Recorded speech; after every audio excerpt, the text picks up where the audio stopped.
Hello viewers, welcome to my channel AMK technology. আজকের ভিডিওতে আমরা দেখব কিভাবে এমএস ওয়ার্ডে টেবিল বানাতে হয়। প্রথমে আমরা এমএস ওয়ার্ড ফাইলটি খুলে নিলাম।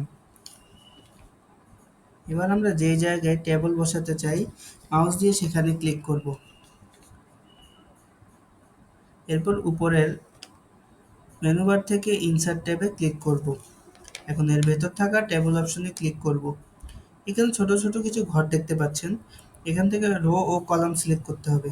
যদি 4টি রো ও 3টি কলাম থাকে তবে 4x3 সিলেক্ট করতে হবে। সিলেক্ট করলে আপনার ডকুমেন্টে টেবিল বসে যাবে। এরপর আমরা টেবিলের মধ্যে লিখতে পারবো।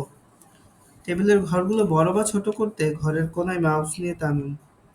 এভাবেই এমএস ওয়ার্ডে টেবিল বানানো যায়। ভিডিওটি ভালো লাগলে লাইক দিন, বন্ধুদের সাথে শেয়ার করুন এবং এরকম আরও ভিডিও পেতে চ্যানেলটি সাবস্ক্রাইব করুন। ধন্যবাদ।